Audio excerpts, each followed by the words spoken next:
Hey everybody, my name is Barker, and welcome back to the second installment of Be a Better Game Master. Better Game Master!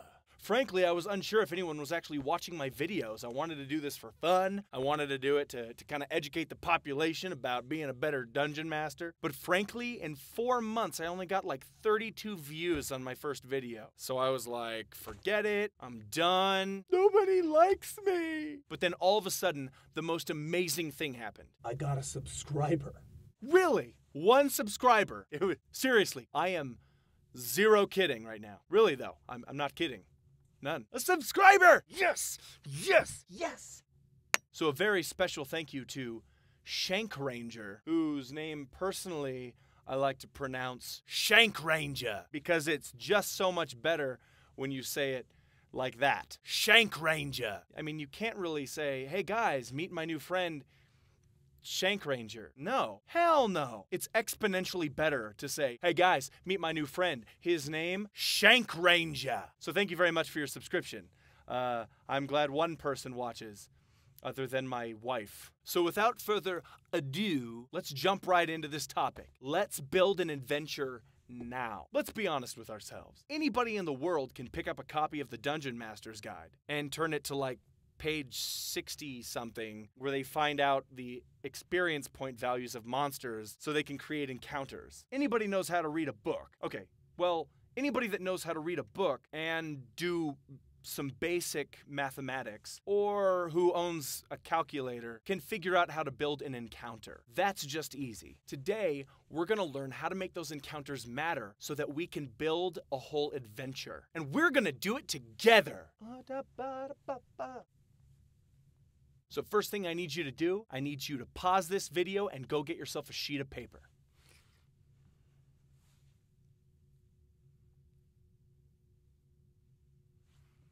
Welcome back. Okay, now what I need you to do is pause this video and go get yourself a pen or a pencil.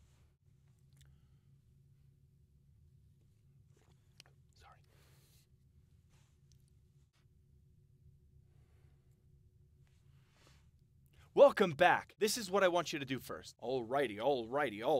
At the very top of your sheet of paper, I want you to write down the word heroes.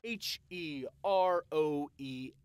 Heroes. These are your players that are sitting around your table. They came to your house, they're eating your frickin' Doritos, they're drinking all your beer, which, for all you underage viewers out there, is just another word for Mountain Dew. Yeah. Your players are the heroes of your story. Unless they're playing evil people, and it's that kind of campaign, like eating puppies. Ugh.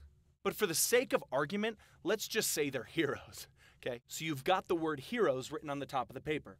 Now I want you to go to the bottom of the paper, and I want you to write the word villain. V-I-L-L-A. Forget it. You know, whatever. You know how to spell it. You might have already done some thinking about your campaign so far, so you might already know the name of the big villain. Or your villain could be more of an idea, like global warming or the Harlem Shake. Either way, it's okay if you don't know the name of your villain. At the very least, just put villain at the bottom of the sheet of paper. So this is what we're about to do. We're going to connect your heroes to your villain using 3 plot points. Because think about it. The villain doesn't just pop in episode 1 and say, hey, let's fight! Ah! No, the heroes usually have to establish themselves, walk around the world for a little bit, probably meet some wenches. And for all you younger viewers out there, a wench is just something that you can find in your daddy's toolbox. The point is, you don't want to get too epic too fast. Build it up. Build the story up. Slowly and surely, and then boom! Boom! It crashes down on them like, they have a big fight! And then they meet the villain. The same principle could be found in my first video. Start small. So let's get started with our first plot hook. A plot hook can be something basic or something complicated. Let me give you some examples of good plot hooks to kick off your campaign with.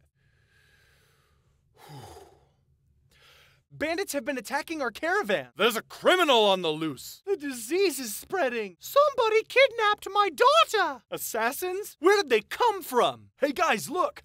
A bar fight. The king's fallen ill and there's no one in line to replace him. The ring must be destroyed in the fires of Mount Doom, Mr. Anderson.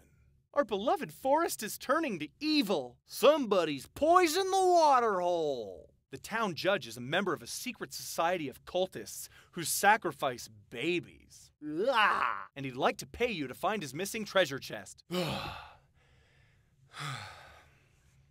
We good? So I want you to pick one of those examples or make up your own, then draw a small arrow pointing down from the word heroes and write that plot point down. So let's say, for example, that I want my players, heroes, to investigate the bandits that have been raiding the caravans along this road. Basically, we just created the first quest. They have to stop the bandits from raiding a caravan and find out why the bandits are raiding caravans in the first place. And don't say, well, maybe they just want to rob people, Barker. No, don't be cliche. Now on to the second plot point. So draw a second arrow. Yeah, right there. That's good. And your second plot point should be a quest that explains why the bandits are raiding caravans. Or why something's happening. If you didn't pick the bandits one, you could have picked a different one. I'm just saying, like, you know what I mean? So just as an example, this is what I'm going to do. I'm going to say that the bandits were raiding caravans so they could steal alchemical ingredients. You know, like stuff to make potions. So maybe after the characters fight off the bandits, they look through the caravan and they realize the bandits left all the gold. Who would do that? Somebody looking for something else. And it only takes one successful spot or perception check to realize the bandits were just carrying a bunch of salt and herbs. So either A, the bandits want to open a steakhouse, or B, they're stealing alchemical ingredients. Oh yeah. So the second plot point would be the characters finding out why the bandits want these ingredients. Let's figure this out. You don't have to own a TARDIS or a dog named Lassie or be Sherlock Holmes to figure out that none of these bandits really look like wizards. So the characters are pretty safe to assume that the bandits were bringing the ingredients to somebody else. So plot point number 2 is a quest where the characters try to figure out why the bandits were stealing these ingredients. That quest could lead them to tons of different places. Let me give you a few examples. A cave, a castle, a battleship, a city in the sky, a wizard's tower, a village full of druids, Richard Simmons' house, an enchanted forest, a haunted house, a graveyard, the edge of the world. Yeah, so we've already done a lot, right? I mean, our heroes are chasing a bunch of bandits who have been raiding caravans, only to find that they're stealing alchemical ingredients. Who knows why? So the characters track the bandits back to a wizard's tower, where they find plot point 3. In this quest, for the first time, the characters will meet the villain. And they'll probably kill him. But even better than the villain, the characters find out some awesome information. What the ingredients are being used for. Ooh. Hey, you remember at the beginning when I told you to start small? Yeah, forget that now.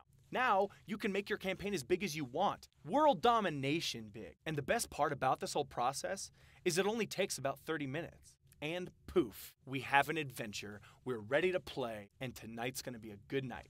Well, that's all for the second installment of Be a Better Game Master. Thank you so much to everybody who watches.